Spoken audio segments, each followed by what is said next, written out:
Hello, I'm Maria Madise, and I'm delighted to welcome you back to the Family and Life Academy and to our course on parents as primary educators, presented by Dr. Alan Phimister. The course is made up of 5 lessons and will explore authentic Catholic teaching concerning the right and duty to educate children, to whom that right belongs, and how to refute the errors of our day and rebut the claims of the modern state to ownership over our children. In the first lesson, Dr. Phimister explored the roots of the Church's teaching on education in Holy Scripture and natural law, as taught particularly in Pius XI's encyclical Divini Illus Magistri. This lesson is now accessible online and available for you to rewatch any time. In this second lesson, Dr. Phimister will expand on the topic of the 3 necessary societies: the Church, the family, and the state, and the rights of each regarding the education of children. At the end of the lesson, Dr. Phimister will answer questions you may have, which you can put at the chat window at any time during the lesson. Dr. Alan Phimister is Assistant Professor of Dogmatic Theology at Holy Apostles College and Seminary in Connecticut and Director of the Dialogus Institute. And now, as Dr. Phimister has arrived, I can see you're on mute, but maybe you can unmute yourself. Very good. I will now hand over the stage Thank you very much, Maria. Dr. Alan Phimister. Okay, nice to see you all again. Not that I can see you, but virtually, eminently, something like that. So we're on to the second part of our consideration of the question of parents as the primary educators, and therefore also the second part of Divini Illus Magistri, the text which I've chosen for us to follow in our consideration of the question of parents as the primary educators. And this is a 1929 encyclical by Pope Pius XI on Christian education. As we talked about last time, this encyclical is widely recognized as something of a masterpiece. Even the Second Vatican Council's brief decree on education, Gravissimum Educationis, is heavily dependent on it. In the second part of his encyclical, Pius XI lays out in section 10, well, as he lays it out in section 10. So in section 10, Pius XI gives us a scheme, a map of the text as a whole. And the second part he identifies covers sections 11 to 57 of the text. And he tells us that in this second part of his encyclical, he will consider the question, who has the mission to educate? This is obviously a vital consideration for our purposes. In fact, in a way, it's the principal question which we're considering in this course. It is error concerning this point which so seriously threatens the rights of parents today. There is a spurious African proverb, beloved of Hillary Clinton, which goes, "It takes a village to raise a child." This slogan, which sounds so wholesome, is in fact really quite sinister. It appeals to truths about education with the intention of smuggling into the minds of those at whom it is directed a great falsehood. It is true that the family itself lacks the capacity to educate children in isolation from other larger societies, and this is the truth in which the error behind the pseudo-proverb is concealed. It is not true that this inability on its own to perfectly educate a child establishes any native right in those larger societies to intervene independently in the education of children. Beneath this subtle attack on the family and its rights in education lies an even more serious assault: the suggestion that the rights of the family themselves are the gift of the state, a gift which may be in principle withdrawn. When a few years ago some homeschooling families had their children removed from them by the German authorities, which tyrannically presumed to forbid homeschooling in a law dating back to the Third Reich, these families sought asylum in the United States. The Obama administration strongly opposed this claim. Their lawyers denied that this family was the victim of persecution and maintained in the United States courts that, to quote them directly, the goal in Germany is for an open, pluralistic society. Teaching tolerance to children of all backgrounds helps to develop the ability to interact as a fully functioning citizen in Germany, end quote. The agenda here is fairly obvious. The Obama administration wanted to establish that the right of parents to educate their own children is not an essential human right.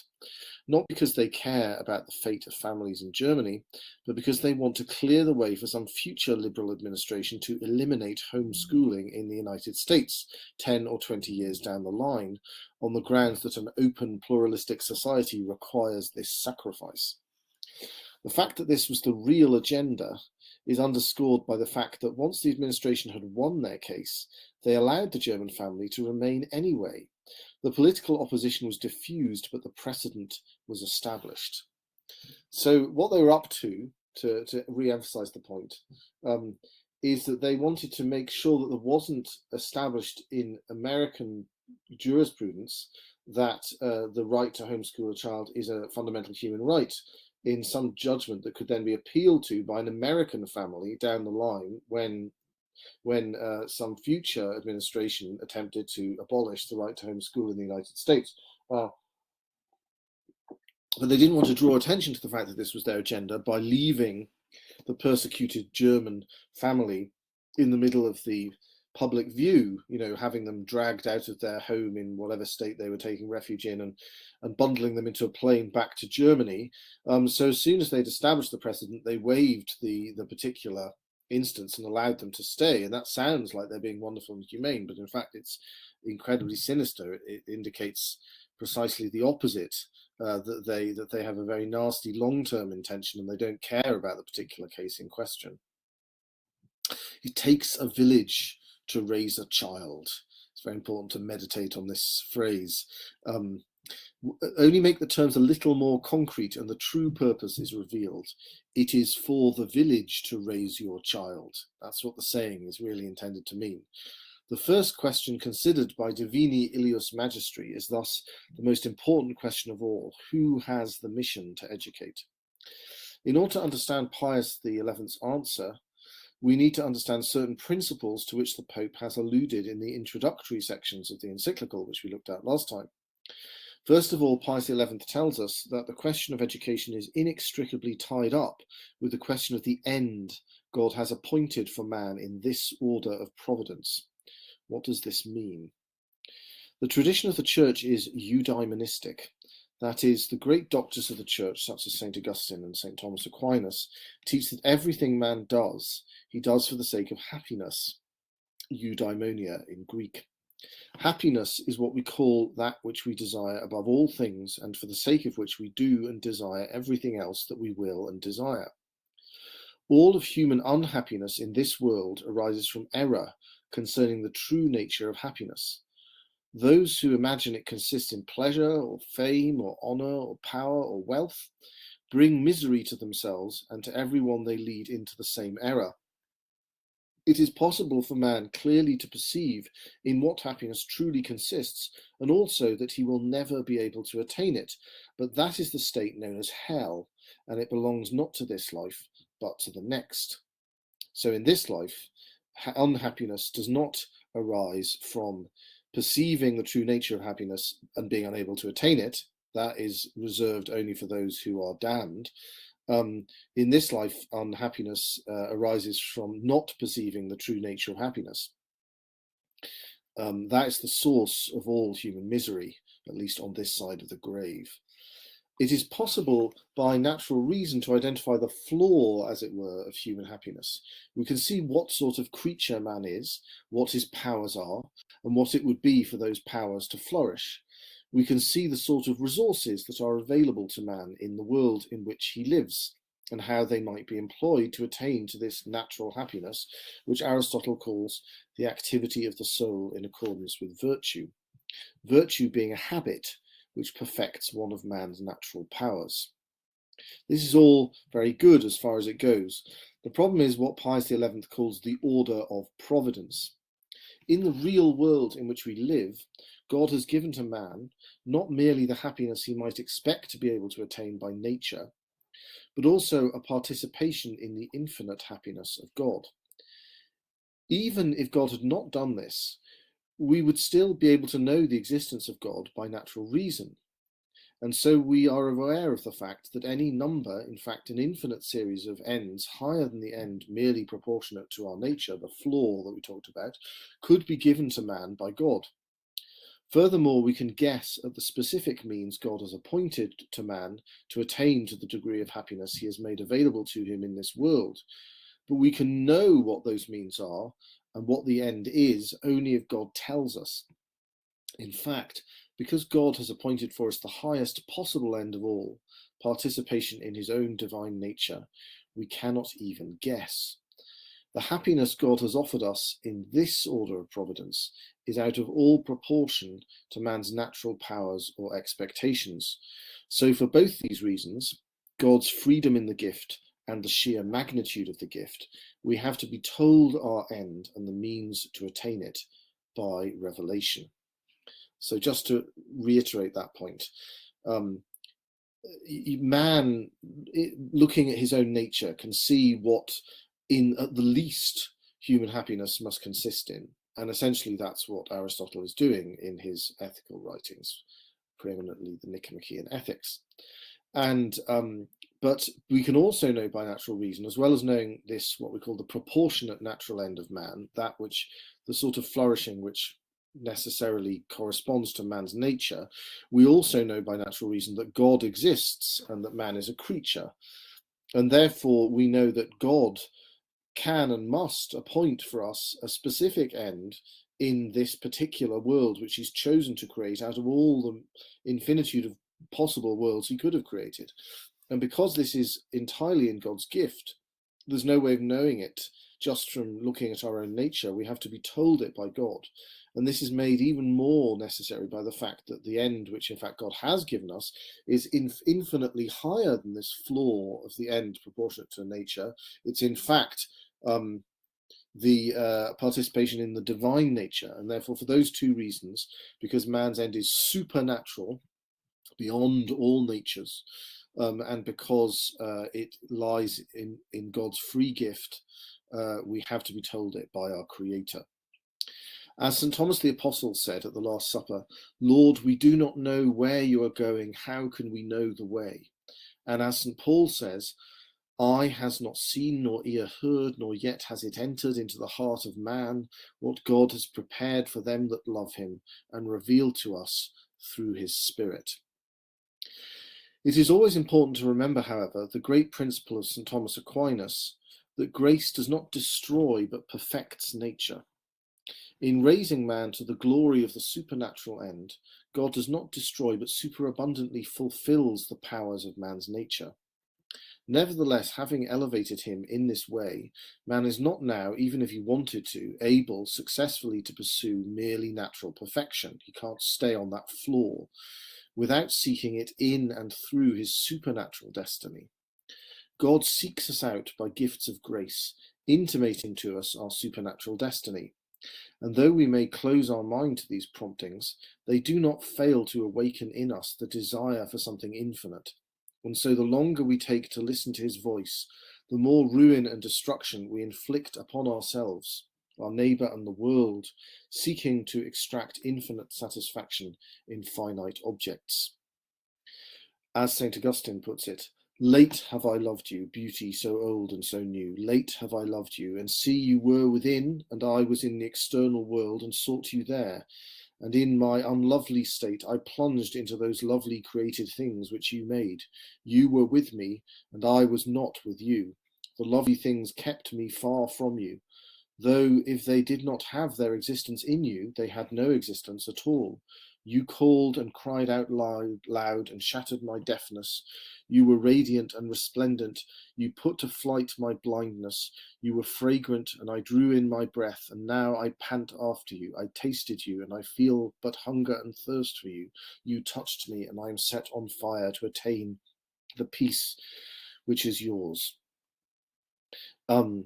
To take another instance, inspired, there is the invitatory psalm, the psalm with which the church begins the divine office every day, which contains the line, "Oh, that today you would listen to his voice, harden not your hearts." And that's the thing which every human being needs to hear every day. That's why it begins the divine office every day. Oh, that today you would listen to his voice, harden not your hearts. Because the failure to listen to the divine promptings, both when we're outside grace and when we're progressing, please God, in the state of grace, is fatal to our eternal salvation and to our happiness in this world and in the next. This phenomenon of man's misdirected and destructive search for happiness, for the happiness that lies in God alone, in the inadequate goods of this world, is one of the central themes of human history and each human life. It is naturally vital to understand if man is to be educated, vital to understand this hunger which is in man, and vital for him to understand the only place where it can be satisfied. In his spiritual autobiography, Surprised by Joy, The Shape of My Early Life, C.S. Lewis analysed the way in which God awakens the thirst for the infinite in the human heart. He writes, "It is an unsatisfied desire, which is itself more desirable than any other satisfaction. I call it joy, which is here a technical term, and must be sharply distinguished both from happiness and from pleasure. Joy, in my sense, has indeed one characteristic, and one only, in common with them: the fact that anyone who has experienced it will want it again. Apart from that, and considered only in its quality, it might almost equally well be called a particular kind of unhappiness or grief, but then it is a kind we want. I doubt whether anyone who has tasted it would ever, if both were in his power, exchange it for all the pleasures in the world, but then joy is never in our power, and pleasure often is." The universality of this experience of man's hunger and the terrible consequences of trying to satisfy it with creatures bears witness to the absolutely indispensable role of divine revelation, and therefore the jurisdiction of Christ's church in regard to education, because the church is the infallible guardian of divine revelation. Rejecting both the obvious truth of man's wounded condition, the only part of Christian theology which can really be proved, as Chesterton called it, and the only means by which man can be healed, leads to intellectual absurdity and moral corruption. It is therefore as important to make no mistake in education, Pius XI writes, as it is to make no mistake in the pursuit of the last end, with which the whole of education is intimately and necessarily connected. In fact, since education consists essentially in preparing man for what he must be and for what he must do here below in order to attain the sublime end for which he was created, it is clear that there can be no true education which is not wholly directed to man's last end, and that in the present order of providence, since God has revealed himself to us in the person of his only begotten Son, who alone is the way, the truth, and the life, there can be no ideally perfect education which is not Christian education. The second great preliminary truth Pius XI invokes in his introduction is man's social nature. Man is a political animal. He naturally lives in society, and he naturally lives in a society based on laws. The authority of parents and civil rulers thus comes from God. Male and female he created them, Genesis tells us, and it is not good for man to be alone. All of us are brought into this world in the womb of a mother, and we are designed for familial life ourselves. Everyone has a navel and reproductive organs. All women are fashioned to gestate and nourish children. Human beings cannot exist without having parents. They cannot survive after birth without protection and socialization and years of education to fit them for the world. They cannot properly exercise their highest natural power, their reason, without the use of language, which no man can fashion for himself, but which he must learn and receive from others.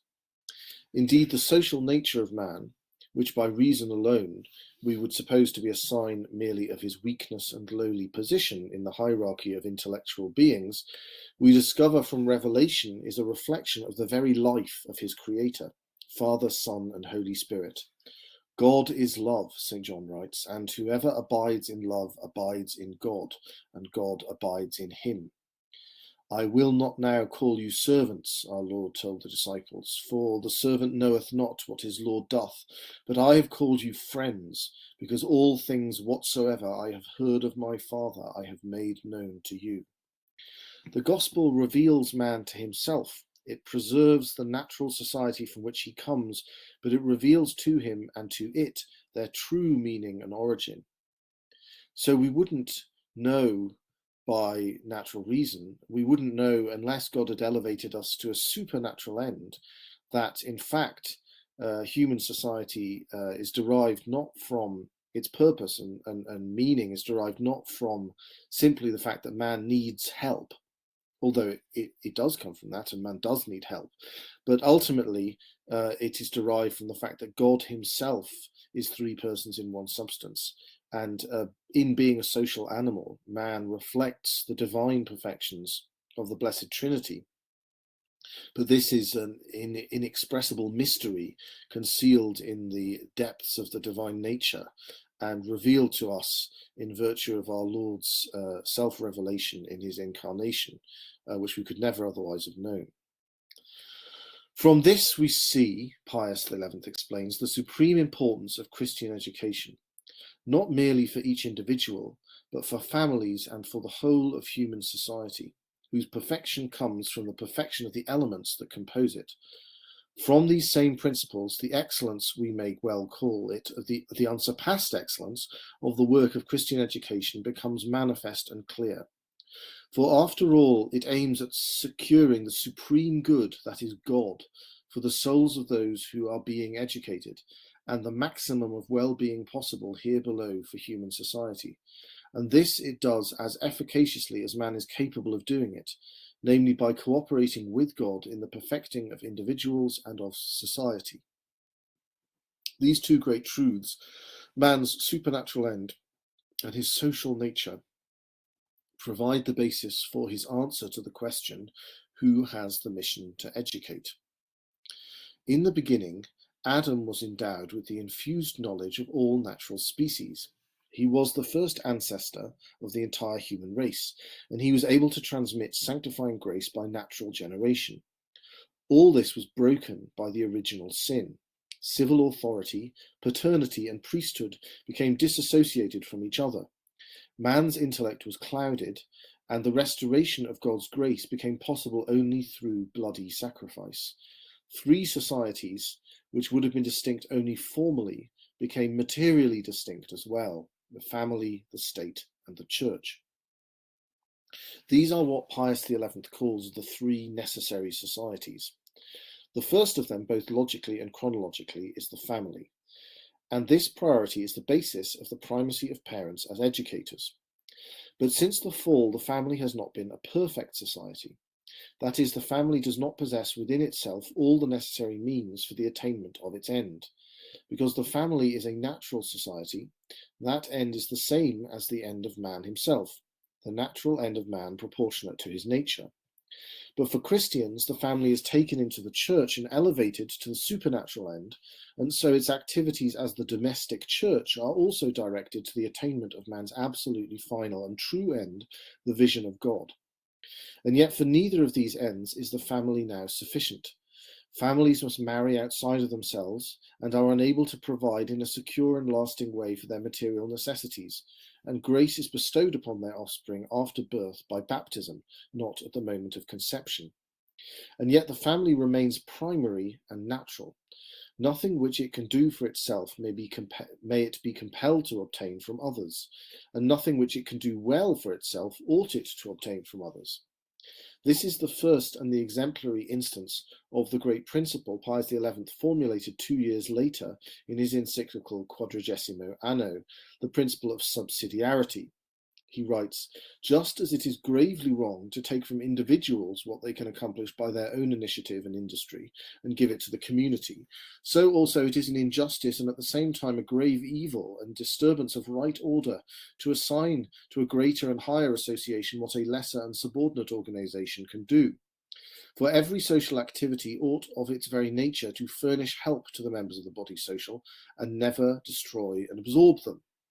So we see then again a great truth which is contained in the revelation of the doctrine of the Blessed Trinity, that because God himself is three persons in one substance, the necessity of help, the necessity of sharing in the activities of other persons in order to accomplish our ends is not merely a reflection of man's finitude and weakness, but is also a reflection of the infinite perfections of God.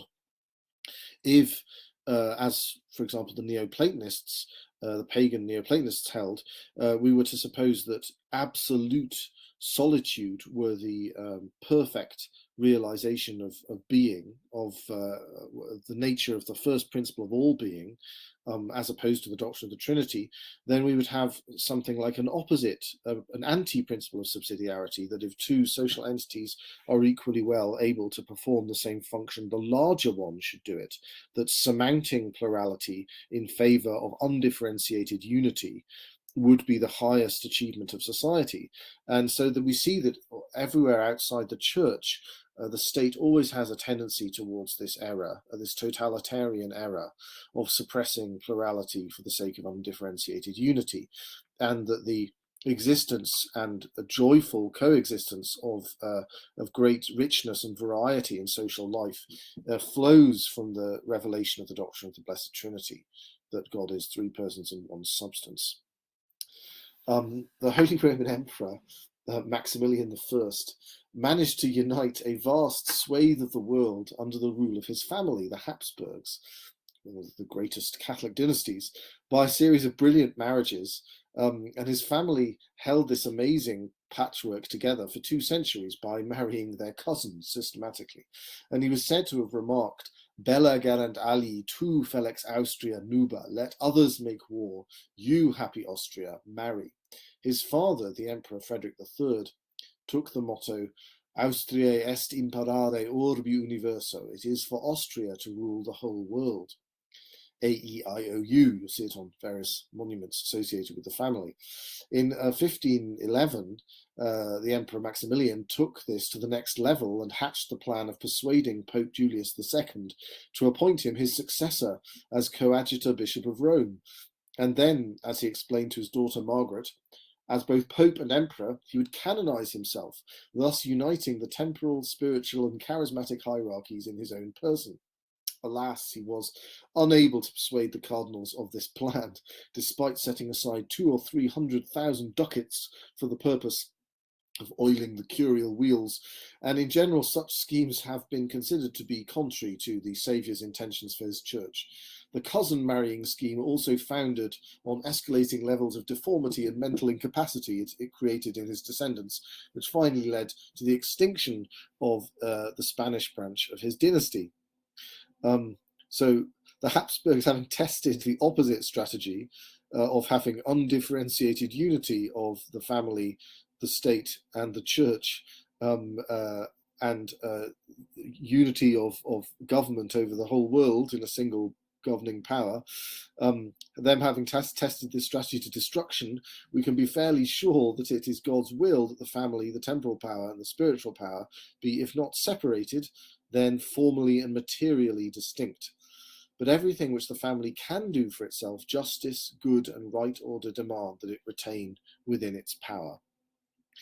Nature itself, as we have seen, demands that man seek from God the revelation of his end, and indeed be told the manner appointed by God according to which he has to worship his Creator. Where we are going and the way, as St. Thomas the Apostle put it at the Last Supper. Thus the command given by our Lord to the apostles to make disciples of all nations corresponds to a duty of every man to seek the truth in matters religious and to worship God in the manner God has appointed. This affords to the Church, however, only the right to immunity from coercive interference in the preaching of the gospel. It does not give the Church any jurisdiction over the non-baptized. The gift of faith is given to God the gift of faith is given by God according to his sovereign will. God has mercy on whom he will, and whom he will he hardeneth. Everyone who lacks faith and has attained to reason has sinned, either directly against the light or through clouding his intellect in other ways. Whoever believes in him is not condemned, but whoever does not believe is condemned already, because he has not believed in the name of the only Son of God, as our Lord says in St. John's Gospel. Nevertheless, the hierarchy of the Church cannot enforce any punishment or judge those outside. For those within, on the other hand, her jurisdiction is universal and reaches to every area of human knowledge and action. Hence it is, Pius XI teaches, that in this proper object of her mission, that is, in faith and morals, God himself has made the Church sharer in the divine magisterium, and by a special privilege granted her immunity from error. Hence she is the mistress of men, supreme and absolutely sure, and she has inherent in herself an inviolable right to freedom in teaching. By necessary consequence, the Church is independent of any sort of earthly power, as well in the origin as in the exercise of her mission as educator, not merely in regard to her proper end and object, but also in regard to the means necessary and suitable to attain that end. Hence, with regard to every other kind of human learning and instruction, which is the common patrimony of individuals and society, the Church has an independent right to make use of it, and above all to decide what may help or harm Christian education. And this must be so, because the Church is a perfect society and has an independent right to the means conducive to its end. And because every form of instruction, no less than every human action, has a necessary connection with man's last end, and therefore cannot be withdrawn from the dictates of the divine law, of which the Church is guardian, interpreter, and infallible mistress. Thus, the jurisdiction of the Church, once it is established through baptism, is almost limitless. Nevertheless, the parents must establish it through baptism and then discharge much of the educational responsibility for themselves. For the supernatural order, the Pope explains, to which the Church owes her rights, not only does it not in the least destroy the natural order, to which pertain the other rights mentioned, but elevates the natural and perfects it, each according to mutual aid to the other, each affording mutual aid to the other, and completing it in a manner proportioned to its respective nature and dignity. So the natural function of the parents as primary educators is elevated, perfected, and consecrated by the entry of the family into the Church, not suppressed. The children of the baptized are not rushed off to Catholic orphanages to be raised by officials appointed by the Church, but the natural jurisdiction of the parents is elevated and perfected by the incorporation of the family into the supernatural society of the Church. In fact, the authority of the father of a family and of the Church have the same origin, generation. The Church's mission of education is in a wonderful agreement with that of the family, Pius writes, for both proceed from God, and in a remarkably similar manner. God directly communicates to the family in the natural order fecundity, which is the principle of life, and hence also the principle of education, to life, together with authority, the first principle of order. The family, therefore, holds directly from the Creator the mission and hence the right to educate the offspring, a right inalienable because it's inseparably joined to the strict obligation, a right anterior to any right whatsoever of civil society and of the state, and therefore inviolable on the part of any power on earth. Because the duty to educate is imposed upon the head of the family from the natural law itself, which requires that the father bring his offspring to the point where they are able to take their place in society in their own right. Because having brought them into existence, the father is under a grave obligation to finish what he started. No power on earth may stand in the way of the father in the fulfillment of that duty. Because this duty, Pius explains, on the part of the parents continues up to the time when the child is in a position to provide for itself, this same inviolable parental right of education also endures. Pius XI quotes the 1917 Code of Canon Law on this point. Parents are under a grave obligation to see to the religious and moral education of their children, as well as to their physical and civic training, as far as they can, and moreover to provide for their temporal well-being. The reference to physical and civic training in the Code of Canon Law is significant because it anticipates the demands of the state, to which we will now turn. In 1929, when Pius XI was writing, the year 1929 represented something of a high watermark in the career of Italian fascism. In the following decade, it would be overshadowed by the rise of Nazi Germany and make a fool of itself in a number of marginal and eventually disastrous military escapades. Earlier in the same year, 1929, Pius XI concluded the Lateran Pacts with Mussolini, which restored recognition by the Italian state to the sovereignty of the Holy See and were supposed to guarantee the autonomy of the Church within Italy. Prominent in the aesthetic of Italian and German fascism was the exaltation of the armed forces and the cult of physical athleticism. While the Pope considered this all thoroughly neo-pagan, it was precisely in these two areas that the teaching he was laying out in the encyclical left room for inherent educational authority for the state. As he says in section 12 of the encyclical, "In the first place comes the family, instituted directly by God for its peculiar purpose, the generation and formation of offspring. For this reason, it has priority of nature and therefore of rights over civil society.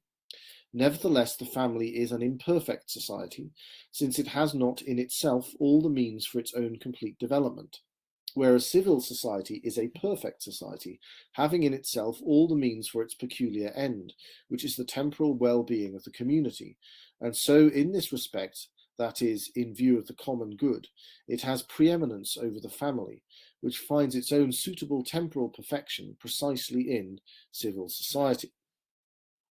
The provision, therefore, of anything which is necessary in the citizenry for the temporal well-being of the community, and which the family of its nature cannot provide, remains a proper educational right of the civil power.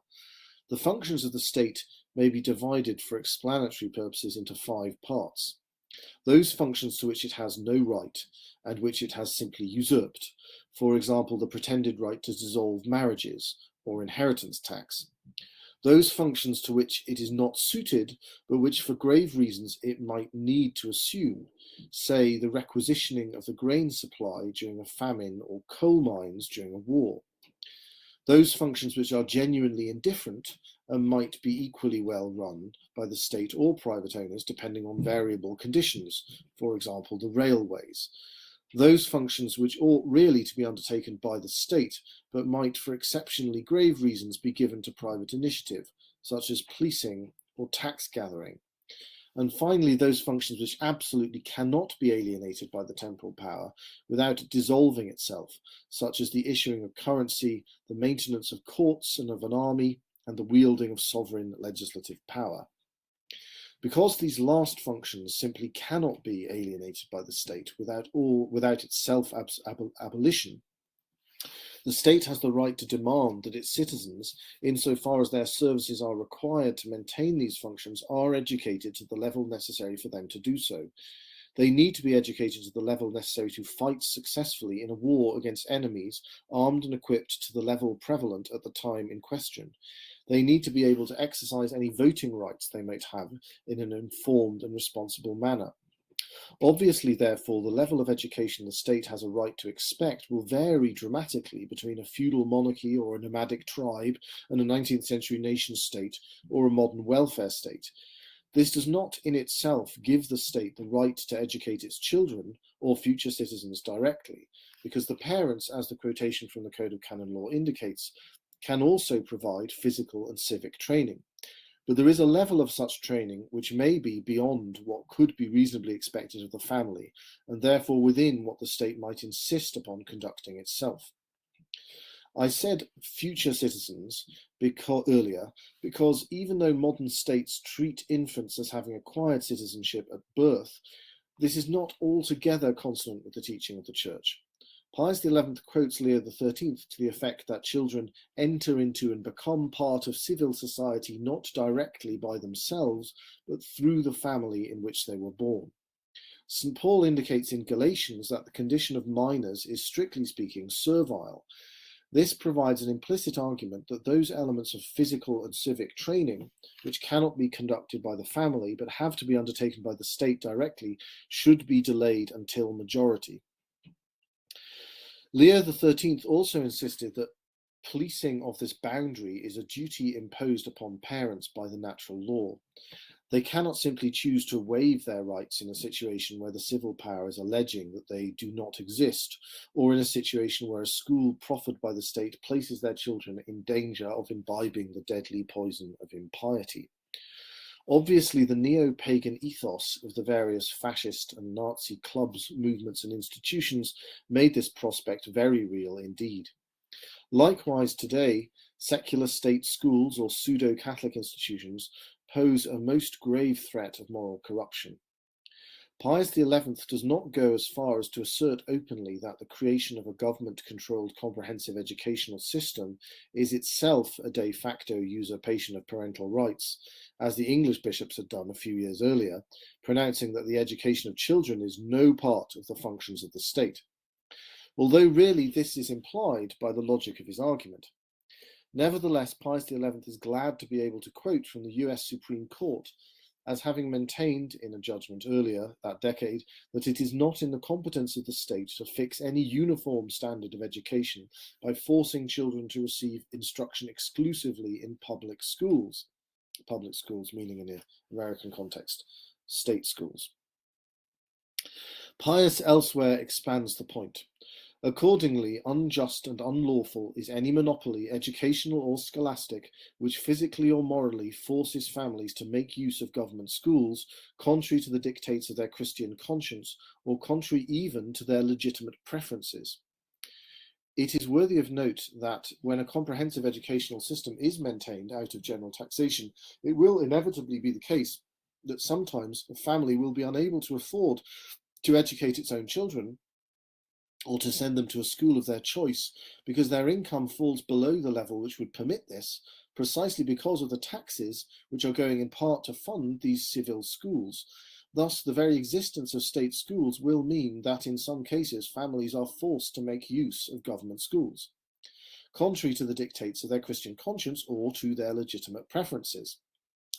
A fact of which Pius XI is surely aware, but which he rightly avoids directly acknowledging, is that many who do not or will not recognize the truth of the Catholic faith will still admit to themselves the rights of the parents as educators, and in maintaining these, he provides an argument which even someone unwilling to embrace the gospel could accept as to why the Church should, as appointee of the parents, have the right to educate children without the interference of the state.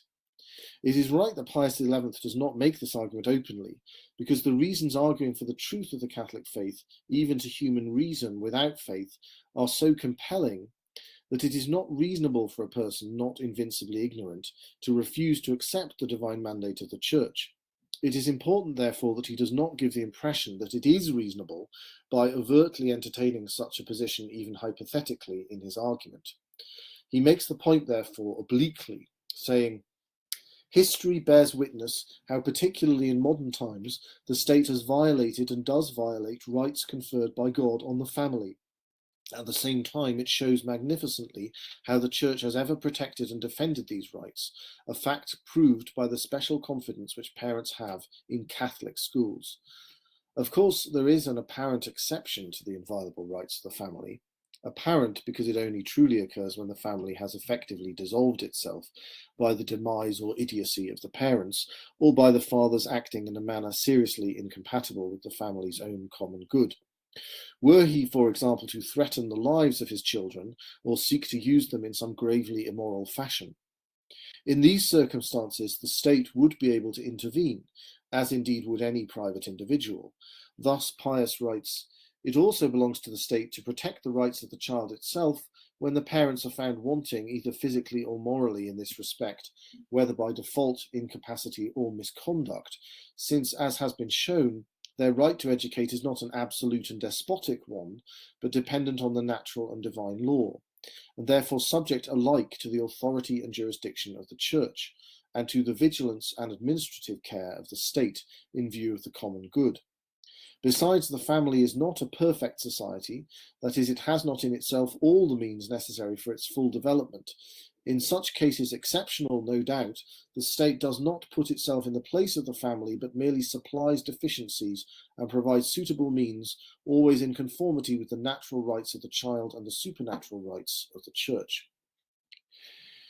Indeed, the church used to maintain in many lands fostering and adoption agencies to deprive the state of the excuse that no Catholic alternative existed to supply for the recalcitrant parents of baptized children. This exceptional scenario is very delicate because its possibility does not license some sort of standing civil supervision of the authority of parents, such as the Scottish Nationalist Party has sought to create in Scotland with its appalling named persons scheme, or such as many social services departments threaten to be. To give an analogy, if the government of France were to announce the sterilisation of all left-handed people in Normandy, this would certainly legitimise armed intervention in Normandy by the United Kingdom, if the other requirements of a just war were met. But on the other hand, if the United Kingdom were to maintain a permanent expeditionary force in the Channel Islands against this remote possibility of such a scenario, that would be an outrageous act of war against France. The teaching of the Church, therefore, is that the Christian child has an absolute right, even against its parents, to education in the truths of the gospel, and that the parents of all children have a duty antecedent to the very existence of civil society, and therefore superior to all positive law, to educate their offspring in all matters necessary to bring their children to adult maturity, and in which the state does not have an interest so vital that it cannot be met by the parents or by educators employed by the parents. Teachers, therefore, in all schools, for those below the age of majority, educate always by a right delegated by the parents, the Church, or both, never by a native right and never by a right derived from the temporal power. The teacher, whether public or private, Pius XI writes, has no absolute right of his own, but only such as has been communicated to him by others. Besides, every Christian child or youth has a strict right to instruction in harmony with the teaching of the Church, the pillar and ground of truth, and whoever disturbs the people's faith in any way does him grave wrong, inasmuch as he abuses the trust which children place in their teachers, and takes unfair advantage of their inexperience and of their natural craving for unrestrained liberty, at once illusory and false. So, in the next part of the encyclical, Pius XI will go on to consider the subject of Christian education, the child himself. But that is a question for lecture 3, another day. Thank you. Thank you, Alan. Thank you very much indeed for this fascinating lecture, really. And if you are willing, let's go straight to the questions. I would start with one that we received relating to what you said in lesson 1 about the persecution of homeschoolers in Austria. Obviously, this is something quite current, and people see these things in the news. So what would you say? The questioner is asking, how can parents assert their rights when governments and local councils supervise the teaching of children's? Well, obviously, it's extremely difficult, especially if you're, if you're a citizen of that country and have nowhere else that you can go necessarily. One has to exercise a certain degree of prudence. One doesn't want to escalate things to the point where the state might confiscate one's children. And as we saw with that German family, that's not an impossibility, and I fear it may become more likely over the course of time. I think obviously legal challenges insofar as that is possible. Organising with other families in a similar predicament, especially in order to raise money to make legal challenges easier to sustain. Some sort of escape route is probably a good idea. Working out some way in which one can get out of the jurisdiction in question if things do become really serious. Certainly, I used to work in Austria, lovely, beautiful, wonderful country, given many things to the church and to the world, but unfortunately, it does have this unfortunate legal framework, which is less explicitly intolerable than the German one, but is de facto the same. And I knew many families who wanted to homeschool there, and some of them had to compromise somewhat with the authorities. Others, in the end, left the country. But many of them also fought long legal battles as well. So I mean, as with any war, one has one's non-negotiable objectives, and then one has to exercise prudence as to the different strategies that one pursues. in order to accomplish those goals. Thank you. It seems certainly uniting with other parents is just going to be a good idea, because it's just making parents stronger to have a community. Yes, and of course, the more publicity it generates, the more embarrassing it is for the authorities. So, so you need to be able to, play that game, as it were, in order to encourage them to back off. I mean, I'm sure if it wasn't for that fact, the Obama administration would have not granted clemency to that one particular family. In the end, they probably would have pursued them to the end. I mean, obviously, as I mentioned in the lecture, that wasn't in itself really a great victory, because they'd established the dangerous precedent. But it's important for that family, and every little bit counts. Thank you. Now coming to more what you said in this lecture, there's a question about the role of father and mother. You say the father has gravest responsibility in God's eyes to complete education of children. What about the mother? How do we view mother's responsibility in relation to so obviously the responsibility is a responsibility of the parents, insofar as the father is the head of the family. He bears a kind of final responsibility in addition, but his spouse is his helpmate in all things, and the relationship between husband and wife is a relationship between two rational creatures who are by nature equal. Consequently, it must be one constantly of counsel and aid between the two, and not servile in any respect. So for all intents and purposes, the responsibility is the same and entirely shared between the father and the mother. But there is a final headship of the father in a family, and that's why there is an ultimate final moral responsibility vested in the father, but not such as to in any way dissipate or reduce the responsibility and functions of the mother. I think it just means that the father would go to a very slightly lower part of hell if they both fail in their responsibilities.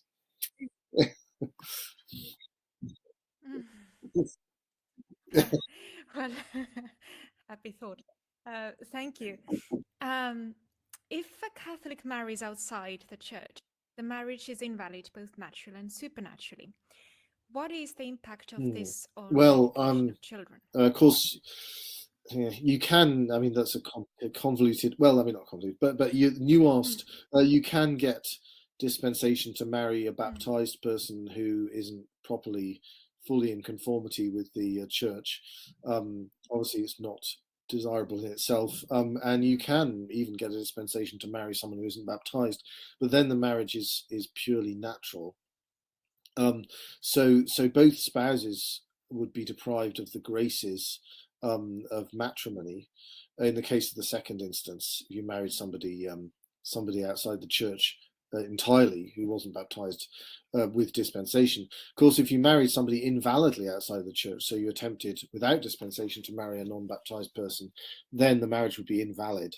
So the proper authority of the father over the children wouldn't really exist. So in that, of course, at least the Catholic spouse would be in a state of mortal sin, which obviously means that there's no graces, no habitual graces available, and certainly not the sacramental grace of marriage, because the marriage is invalid. So there's a very serious difficulty established there. There's a very powerful and dangerous counter witness given to the children. If the marriage is invalid, strictly it's the mother who has authority over the children, not the father anyway, because the father has forfeited his rights by not doing justice to the mother and binding himself perpetually to her. In natural law, I don't mean in civil law. I mean, who knows what that would be? It would vary from jurisdiction to jurisdiction. Of course, even if you had the case of two spouses, one of whom was a non-Catholic baptized person, and it was dispensed so the marriage was valid, the graces of matrimony would be present, available for both spouses, insofar as the non-Catholic spouse was culpable for not being properly within the jurisdiction of the church. That spouse would not be able to receive the graces of matrimony. If the non-Catholic spouse was inculpably ignorant of their obligation to subject themselves to the authority of the Holy See, then they would also have available to them, unless they were in mortal sin for another reason, the graces of matrimony. So I mean, many difficulties and deficiencies ensue, even when people are acting in good grace, when one of the spouses, even when the marriage bond exists, when one of the spouses is not fully incorporated into the church. And of course, it's morally impossible. It can extraordinarily occur, but normally speaking, it's morally impossible to maintain oneself indefinitely in a state of grace without the Eucharist. So unless the non-Catholic spouse were Orthodox or something, and also inculpably ignorant of their obligations to the Holy See, then there would be extraordinary difficulty in the non-Catholic baptized spouse maintaining his or herself in a state of grace. So, and just in general, because man has, as we talked about in the lecture, man has a supernatural end, and therefore, from the moment that he attains the age of reason, a taste for the infinite, it's impossible to rest securely in a merely proportionate natural end.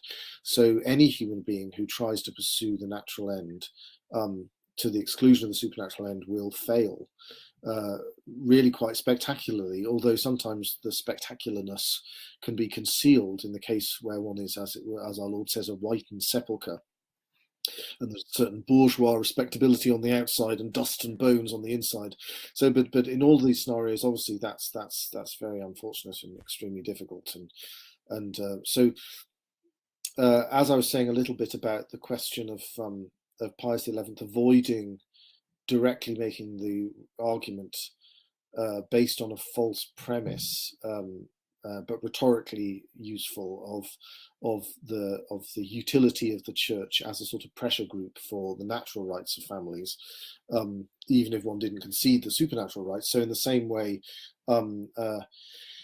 while the family does have all these natural rights and is fitted for them, one mustn't fall into the trap of imagining that it's just okay that people find themselves outside of the church, because they will, in the end, everything apart from grace will be of no avail.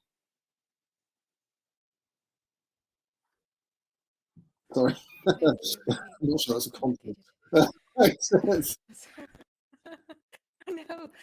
No, it just really proves the motherly wisdom of the church to make you secure in a most straightforward way, so otherwise it gets quite, humanly speaking, quite difficult. Yes, well, you mentioned the method of Pius XI, not to engage with error too much. And in fact, there's a question that I think we have just time to address before we need to wrap this session up, about this. And well, the questioner asks, really, would you like to comment on Pius XI's prudence in not using these kind of arguments which made error seem reasonable compared to the post-Vatican II dialogue with error? Is there anything you can... Well, I mean, yes, so this strategy can be very dangerous. So you see that in regard to the Church's, the Vatican II document on religious liberty, because if you look in great detail into that document and precisely what all the terminology means, and chase up all the footnotes and work out what it was Paul VI meant, you realise that he's making an extremely delicate point about the rights of the state in religious matters when the state doesn't fulfill its obligation in religious matters in regard to the church, which is a slightly complicated scenario, a bit like a family in which one member is not a member of the church and the other is, but they've got a dispensation. It's the same kind of weird sort of non-ideal scenario, and then you work out what the obligations are in that scenario. And Professor Thomas Pink has famously shown this in regard to the Vatican II document on religious liberty, and how it remains in continuity with the teaching of the Church. But the problem is its rhetorical function is to convince secular liberals that we're not a threat to them, and therefore they should defend our religious liberty. Now, the problem is that means that they're only going to think that we're not a threat to them because they misunderstand the document. So if they understood it with all the nuance that is required to vindicate its continuity with the previous teaching, they would then consider that we were a threat to them, and the rhetorical function of the document would be defeated. So this is a very dangerous trap to find oneself in, because unfortunately many Catholics, immersed as they are in secular culture, will end up reading the document in the incorrect way required for the success of its rhetorical strategy, instead of the correct way required for its understanding in continuity with the Church's traditional teaching. And so that it's so while I absolutely uphold the truth of that document, properly understood, I do regret greatly its rhetorical strategy, because it places the Church, and it places the faithful in this sort of weird rhetorical trap where you end up making it look as if the document is disingenuous, and therefore the Church is being disingenuous in regard to the world, or spreading a false conception of the nature of the relations between the Church and the civil power. So Pius XI is trying to avoid this kind of problem, because it's very easy and attractive to make the argument that the Church is a kind of NGO, right? A non-governmental organization, a charitable entity below the level of the state, above the level of the family, which is of course quite false. It's above the level of the state and the family, and that we should be allowed to make use of the Church's educational resources, just as we should be allowed to make use of the educational resources of, Eton College, or the Salvation Army, or whatever it happens to be. There's another part of civil society, and and that, of course, that kind of argument is much more readily understood by people who reject the claims of the Church. So it has a superficial attractiveness in that it means that you get a hearing much faster from a much wider audience, but you do that at the expense of implicitly endorsing errors as to the true nature of the Church, and not proclaiming the gospel with authority, but like a scribe. And this is the problem that we have to avoid. There was an interesting parallel instance in the United States a few years ago, when there was a lady in Kentucky, I think, who was a registrar, and she refused to grant gay marriage licenses, and quite rightly, and she got into trouble, of course, with the temporal power, and she was then defended enthusiastically by lots of Catholics on the grounds of religious liberty. But of course, this is a terrible mistake, because her right and duty not to issue pseudo marriage licenses is not derived from principles of religious liberty, although there are such principles, but they have no relevance to this point. They're derived from the fact that it's false and wicked to issue marriage licenses to two people of the same sex. And the religious liberty argument is absurd, because if, for example, the woman just happened to be very racist and not want to give marriage licenses to people of different ethnicities, but happened to be a member of, some South African Protestant denomination which upheld apartheid, then people would rightly be contemptuous of her claim to the right to pursue her racist convictions as a registrar due to religious liberty. So if, given that the people we're trying to convince are deluded into believing that unnatural vice is analogous to having different levels of melanin in your skin, arguing for religious liberty is going to have no impact on them at all, and just undermine the witness of the Church. So yes, one must never argue on the basis, never use rhetorical strategies which rely on a false premise believed in the audience that one's speaking to. You might try that if you're a cynical politician, but as a Christian, you mustn't do that, because A, it's wicked, and B, it will come back and consume you in the end, when you're perceived to have sold out to that error, and then when you deny that you have, are perceived to have been dishonest correctly, ultimately.